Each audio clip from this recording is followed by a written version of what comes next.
Assalamualaikum warahmatullahi wabarakatuh. Berjumpa kembali dengan Abah Yadi. Pada video kali ini melanjutkan mengulas tentang Undang-Undang Kesultanan Banten dari pasal 16 sampai pasal 20. Dan entah apa yang dibicarakan dari pasal 16 sampai pasal 20 ini. Kalau pasal 1 sampai pasal 6 itu bicara tentang pejabat pemerintah, aturan-aturannya, perkelahian, perdebatan, pertikaian para pejabat tinggi pemerintah di ruang publik, apa hukumannya. Pasal ke-6, pasal 7 sampai pasal 10 itu membahas tentang hukum ini berlaku di wilayah mana. Pasal 11 sampai pasal 15 itu mengulas tentang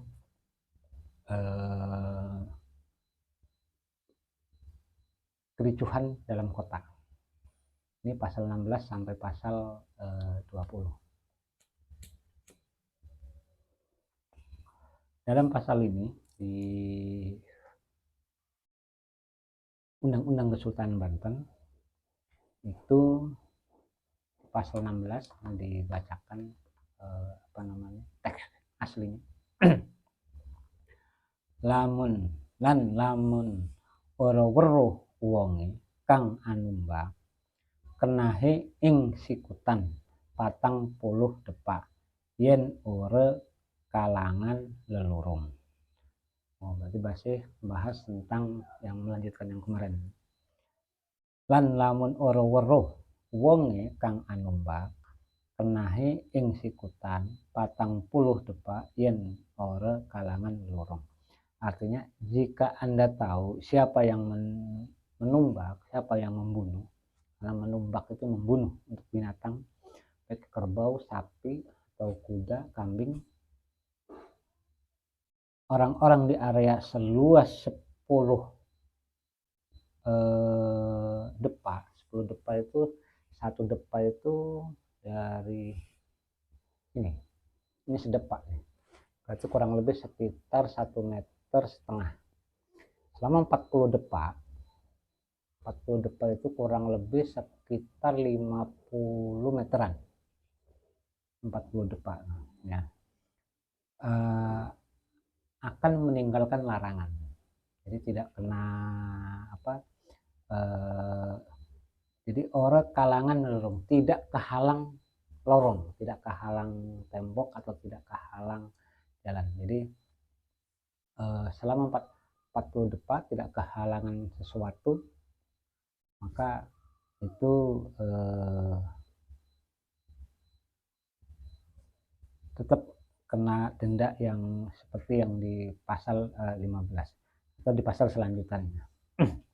Nah, pasal lanjutannya lan sing sape ambarak wong wadon ing alun-alun ing rahine atau ing wengi kinon sinekel karone. Lamun abang gak lanange kinon angusaken wadone kinon sinekel. Nah, ini sudah pasal baru. Jadi dari pasal 12 sampai pasal 16 itu membahas tentang tombak membunuh binatang di alun-alun, di tempat keramaian semuanya. Jadi tadi yang pasal 16 itu masih merujuk pada aturan pasal pembunuhan binatang, kuda, sapi, kerbau, dan kambing di area alun-alun, di area keramaian. Jadi alun-alun itu asal kata dari alon-alon, hati-hati. Maksudnya hati-hati. Jadi alun-alun. Kalau sekarang alun-alun itu tempat keramaian tapi tidak hati-hati. Bermacam-macam aktivitas di sana tapi tidak kehati-hatian. Nah, ini alun-alun itu artinya hati-hati, arti secara harfiahnya. Pasal berikutnya yang dari Undang 17 ini tentang kayaknya menarik nih untuk dibahas. Lansing sape ambarak wadon, lansing sape amrek wong wadon ing alun-alun ing rahine atau ing wengi kinon sinekel karone. Lamun abangga lanange kinon anguwusaken wadone kinon sinekel.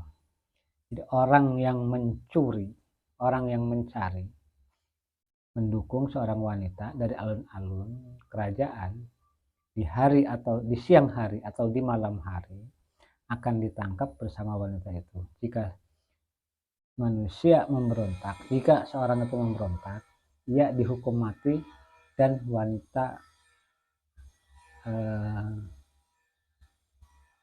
dia akan dihukum mati dan wanita apa nih lupa nih ditangkap ya cinekel dicekel ditangkap lan sing sapa ambarak wong wadon ing alun-alun. Nah, ambarak ini datang, dan barang siapa mendatangi perempuan mendatangi alun-alun ing rahini atau ing wengi di siang hari atau di malam hari maka akan ditangkap. Jadi perempuan banyak rame-rame. Nah, ini pasal ini apakah ini menjelaskan tentang pasal paistri? Selain paistri itu pasukan perempuan di wilayah istana, bukan di wilayah kota ya, bukan wilayah istana. Beda antara istana dengan kota. Yang di video-video sebelumnya dan di FB sebelumnya tentang tata kota, istana itu dijaga oleh pasukan paistri. Paistri itu pasukan perempuan, pasukan pengawal sultan itu semuanya perempuan, dikenal dengan istilah paistri. Nah, lamun abange lanange,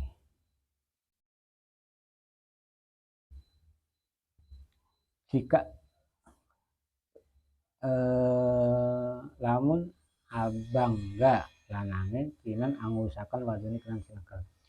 Jadi artinya ini pasal ketika mama perempuan itu berjalan ke alun-alun bersamaan banyak, kemudian juga ada laki-laki yang menyukainya, maka laki-lakinya ini akan dihukum mati. Laki-lakinya akan dihukum mati, terus perempuannya ditangkap. Kalau sekarang keluyuran malam di alun-alun bebas, ya. Bahkan sekarang lebih bebas di sekitar Banten Lama sendiri. Apalagi setelah direvitalisasi, justru lebih nggak punya, seakan-akan nggak punya etika tentang, nggak punya aturan. Jadi tempat percumbu, tempat mojok, tempat dua-duaan. Jadi ketika di malam hari area suci di wilayah istana dan masjid yang dulu dijadikan dipuja, yang dulu dihormati, dihargai, wilayah itu dianggap wilayah tanah sucinya masyarakat Banten di Kesultanan Banten, sekarang ya seperti itulah kelihatannya. Mudah-mudahan ini bisa memberikan bisa memberikan satu pengingat kepada kita semua. Nah, pasal selanjutnya di pasal 18, lan sing sape wong surosoan atutukaran ing alun-alun nayaka atawa ponggawa atau napi sih lamun wong cili ing hale tabok tinabok kinon binende karone lan kinurupud saraja duene dinire binuang ing Lampung. Nah, jadi lan sing sapa dan barang siapa orang surosoan. Jadi orang surosoan itu orang kota, dalam benteng kota. Jadi orang surosoan itu adalah orang yang ada dalam benteng kota Surosoan. Dan sing sapa wong surosoan atutukaran bertikai, berantem, berkelahi ing alun-alun di tempat keramaian, nayaka atau penggawa, kapten atau sersan. Nayaka itu kapten, penggawa itu kapten, nayaka itu apa namanya, atana pisih lamun wong cili atau orang-orang biasa, orang-orang kecil, tabok tinabok pinende karone. Jadi ketika saling pertikai, saling tampar menampar segala macam, maka akan kena hukuman yang sama. Lan kinurukut saraja duweni. Dan ketika memiliki harta, dia akan disita dua-duanya. Ini hukumannya.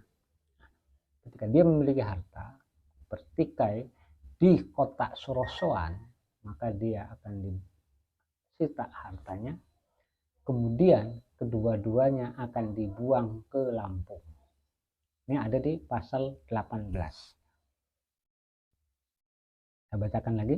Lan sing sapu wong Sorosoan atau tukaran ing alun-alun, nayaka atawa penggawa atau napi sih lamun wong cili ing hali tabok tinabok kinon binanda karone lan kinurukut saraja duweni dirine binuang ing Lampung.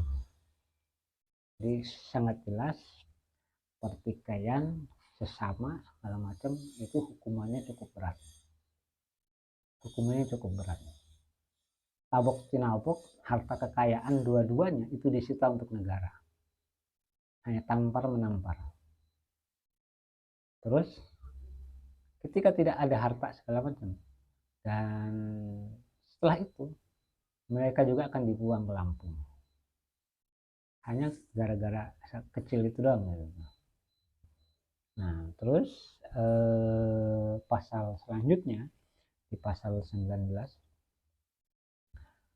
lan lamun ane kang den tabok iku Melayu ore anglawani, maka angaturi atur ing bumi, maka ora ane sawiji-wiji ing atase kang anabok lan kang tinabok iku kaya wong kang wis kocap ika. Jadi artinya lan lamun ane wong kang den tabok, jika ada orang yang kena tampar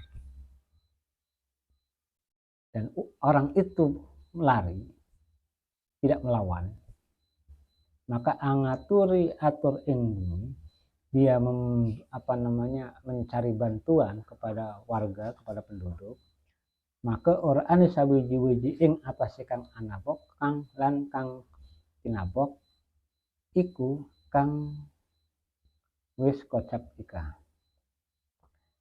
Seperti terhadap orang-orang yang terkena hanya terhadap apa yang telah sesuai dengan ketentuan hukum. Jadi ketika ada seseorang yang sudah yang ditampar, kemudian lari menginformasikan bahwa dia ditampar, kemudian yang ditampar ini tidak diberikan hukuman karena dia memberikan informasi kepada penduduk, dan ini kemudian yang menampar yang kena hukuman. Nah, selanjutnya di pasal 19, di pasal 20, lan lamun anu wong sawiji anabok ing hale kang den tabok iku angunus keris ing alun-alun, maka kang den angunus keris iku pinen anguwisaken, lan kang anabok iku kaya terape kaya kang den tabok iku. Dan lamun wis pada angunus keris karone ing hale karone wong iku atu tukaran ing alun-alun kinon inguwisaken karone. Jadi artinya jika seseorang memberikan pukulan yang lain, dan jika anabok ing hale kang den tabok, dia memberikan saling pukul pada orang lain dan di alun-alun, kemudian salah satunya menarik keris, kemudian dipukuli sampai mati, dan salah satu yang kena pukul juga akan diperlakukan seperti itu. jika setiap menarik keris dan ketika dua-duanya menarik kerisnya berselisih di tempat kerajaan, maka akan dihukum dua-duanya, dihukum mati dua-duanya, karena sudah angkat senjata, sudah narik senjata. Jadi ini hukuman di Kesultanan Banten saat itu di pasal 20, dan itu sangat berat. Jadi berantem di pusat kota, di dalam kota, karena Surosoan itu nama kota Surosoan. Nah, karena disebut Lansing Sapu Wong Surosoan, bukan Wong Banten. Ini yang sering jadi perdebatan di setiap diskusi sejarah.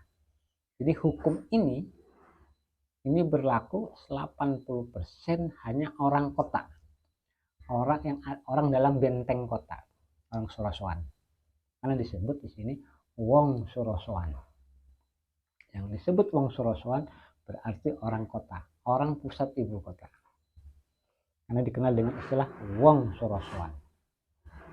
Jadi sekarang banyak penafsiran ya. Jadi ya nggak apa-apa, karena perjalanan waktu nanti akan berubah dengan sendirinya. Nah, itu pembahasan hukum di Undang-Undang Kesultanan Banten dari pasal 16 sampai pasal ke 20. Nah, pasal-pasal berikutnya masih banyak. Ini masih aturan tentang kekerasan, pertikaian, keributan, sampai saling membunuh di Kesultanan Banten, di pusat kota Kesultanan Banten, di kota di benteng kota. Nah, benteng kota ini sebagai yang dikenal dengan istilah Surosoan adalah nama kota Surosoan, Wong Surosoan. Jadi kalau sekarang kayaknya harus banyak sering ke lapangan untuk melihat bagaimana sisa-sisa tinggalan pusat kota Kesultanan Banten zaman dulu, sehingga undang-undang ini dibuat, batasan-batasannya, sekaligus juga penduduk-penduduknya, pemukiman yang ada di dalam kota. Karena yang hidup di dalam kota itu adalah orang seperti dari kepala sampai ke ujung kaki. Itu sebuah konsep tata kota. Nanti akan dikupas di video-video selanjutnya. Dukung terus di channel ini. Mudah-mudahan kita bisa saling memberikan edukasi untuk memperbaiki masa yang akan datang. Terima kasih, mudah-mudahan bermanfaat. Jika bermanfaat, silakan share video ini. Dan akhir kata, Assalamualaikum warahmatullahi wabarakatuh.